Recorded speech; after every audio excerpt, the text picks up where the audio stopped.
Hi, this is Roxana Carrizales. I'm making this video hopefully to help you better understand significant figures, sometimes called significant digits.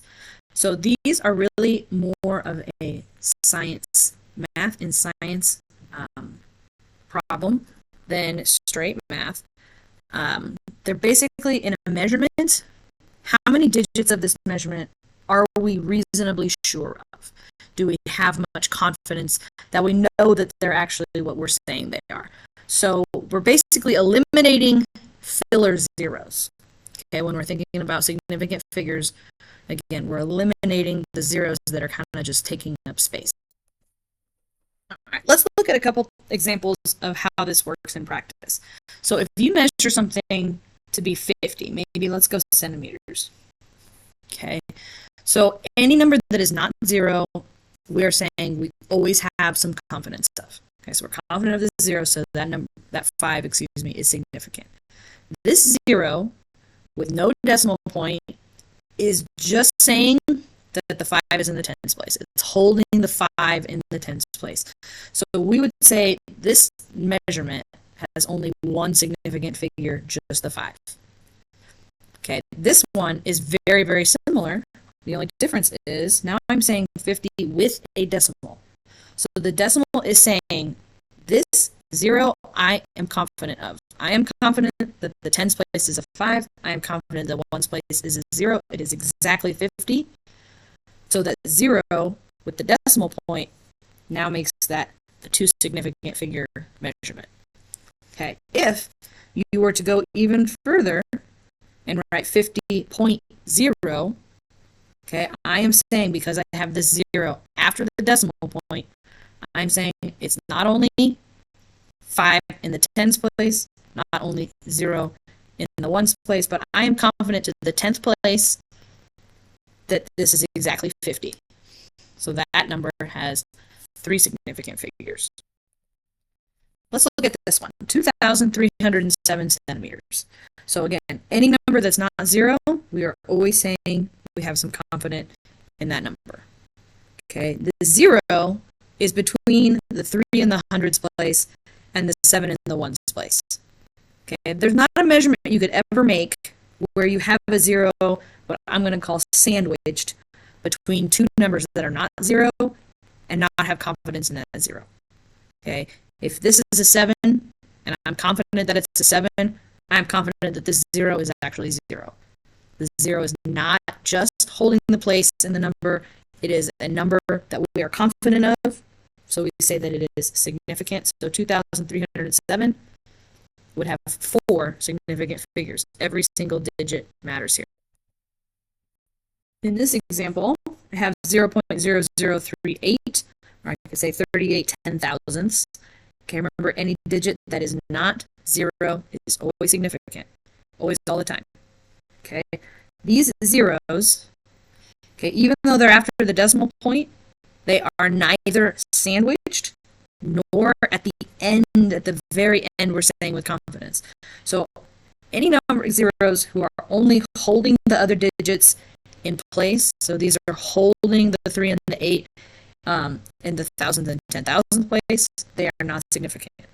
Okay, so this one we would only have 2 significant figures, 2 digits that really matter when it comes to this measure. So a lot of times students will ask, why does any of this matter? Why do we care about these digits? Well, the answer is, when we are showing calculations based on measurements, we do not want it to seem like we are more certain of any number than we really are. Okay, so for example, if I have the square and I'm finding the area of the square, I measure to the 10th place for this dimension and this dimension to find area. I will multiply them, right? So 2.3. Neither of those are zeros, so both digits are significant. I have 2 significant figures. Times 3.4. Neither number is 0, so they're automatically significant. I have 2. When I multiply for area, I end up with a number in the hundredths place. It does not make sense that I would say I have any confidence of an area to the hundredth place if my measurements were only as precise as the 10th. It doesn't make any sense. Okay, so when we are multiplying or dividing, here is our rule. When we are multiplying or dividing, you will always round your answer to the least number of sig figs from the problem. Okay, so we have two factors in this problem. They each have two significant figures, so we will round our answer to two significant figures. So, all right, so I'm going to round it so that I have two. So keep the 7 and the 8. The 2 is 4 or less, so we will let it rest.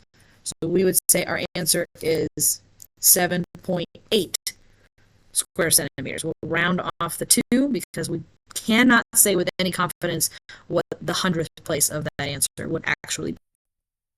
All right. With addition and subtraction, we follow a slightly different rule. Okay, so instead of thinking about sig figs, we're thinking about how many places past the decimal our measurement was. Okay, so this one we go to the 10th, the first place after the decimal, 10th, the first place after the decimal, and this one we don't have anything after the decimal. We kind of estimated to the whole centimeter here. So if I go to add, okay, so I am going to follow the rule for addition and subtraction, which is you are going to round to the least number of decimals from the problem. Okay, so this has one spot in the decimal, one place after the decimal, this one has 0. So we were going to round to 0 places after the decimal because 4 centimeters has 0 numbers after the decimal. So instead of saying 38.6, we would round that up since 6 is 5 or more, we'll raise the score to 39 centimeters. All right, so let's just look at a couple more examples here. So I have 4 problems completely written out, including their answers that you would get if you use a calculator. Okay, so first one, 803 times 6. This little number under here is the number of significant figures. Remember, the 0 is significant because it is sandwiched between the 8 and the 3. The 3 is saying, I am confident of every digit in front of the 3. Okay, times 6. So if you punch this into your calculator or do the multiplication, you'll get 4,818. But if I am only confident to one significant figure for this 6, that's basically saying this represents any number between 5.5 and 6.4, any number that would round to 6 or is about 6. So I need to round my answer to one significant figure because the rule is for multiplication and division, sig figs. So I would round that to 5,000, no decimal point. Okay, similarly, in this one we are dividing,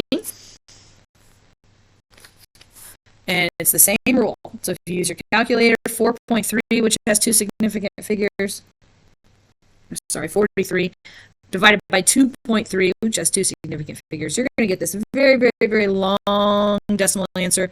And again, there's no way you can say with confidence that any of these are true because your measurements were not that precise. So since both of the numbers in our problem have two significant figures, we have to round the two significant figures. This one would be 19. Okay, for addition and subtraction, remember the rule is the least number of decimal places. So you calculate it like normal, and then look back. This one goes to the 10th. That's less than out to the 10,000, so I have to round my answer to the 10th. This would be 11.4. And this one, you subtract it, again, calculate it like normal. Wait to the end to round. This goes to the 10th.